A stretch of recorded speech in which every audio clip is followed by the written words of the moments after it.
Have you ever felt like you're just going through the motions? You wake up, go to work or school, come home, and repeat. It's not that life is terrible, but it's not great either. You just single quotes love it.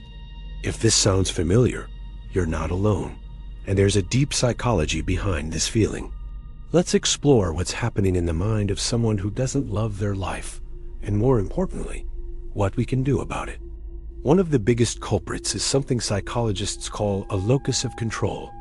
People with an external locus of control believe that their life is shaped by outside forces, luck, fate, other people. They feel like a passenger in their own life, not the driver. When you think everything that happens is outside your control, it's hard to feel any passion or ownership. You might say things like, well, that's just my luck, or I can't do anything about it. This mindset breeds helplessness and makes it nearly impossible to feel enthusiastic about a life you believe you can't influence. Another key factor is a disconnection from your personal values. What truly matters to you? Is it creativity, compassion, adventure, or stability? Many of us get caught up in chasing what society tells us we should want: a certain job, a specific salary, a particular lifestyle. But if these goals don't align with our core values, achieving them feels empty. It's like climbing a ladder only to realize it was leaning against the wrong wall. The person who doesn't love their life is often living someone else's definition of success, leaving their own authentic self behind. This creates a constant, low-level sense of dissatisfaction, a feeling that something is fundamentally missing. Then there's the power of your inner critic. We all have that voice in our head, but for someone who doesn't love their life, that voice is often the loudest one in the room. It's constantly pointing out flaws, replaying mistakes, and comparing you to others. This inner critic thrives on perfectionism, telling you that you're not good enough until you achieve some impossible standard. Living with this constant negativity is exhausting. It drains your energy and joy, making it difficult to appreciate the good things or even try new things for fear of failure. It's like having a heckler follow you around 24/7. Past experiences also play a huge role. Unresolved trauma or a history of disappointment can teach you to expect the worst. If you've been let down repeatedly, your brain might adopt a protective strategy. Don't get your hopes up.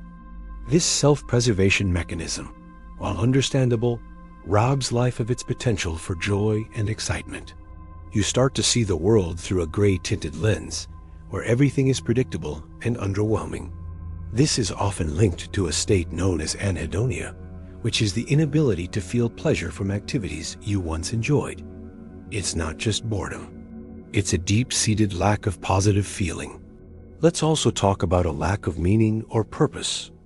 Humans are meaning-seeking creatures. We need to feel like our existence matters, that we're contributing to something bigger than ourselves.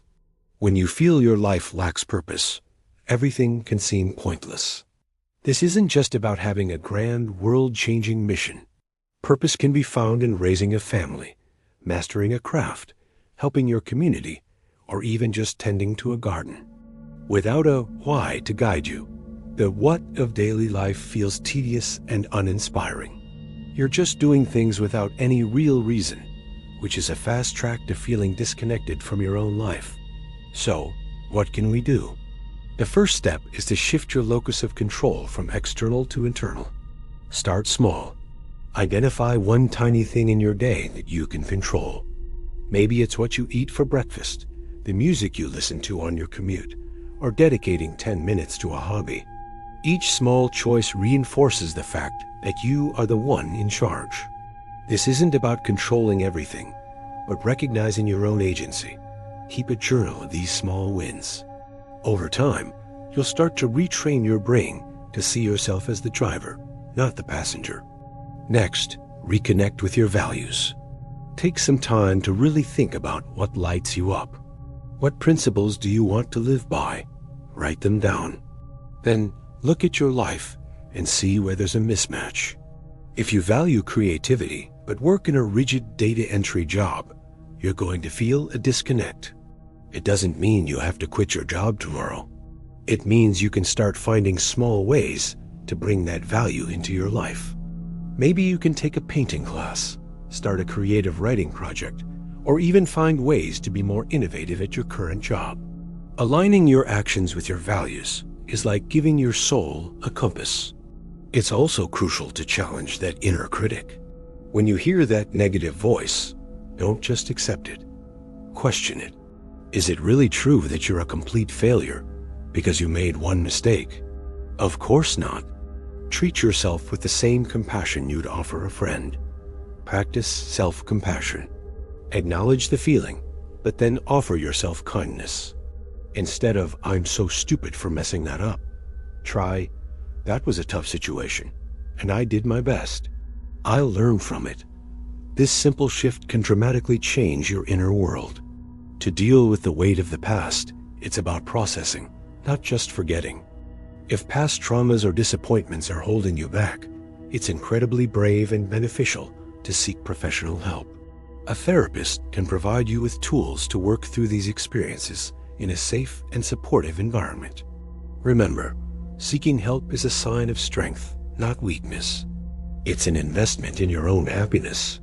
There are also many resources online and hotlines available if you just need someone to talk to right now. Finally, actively search for meaning.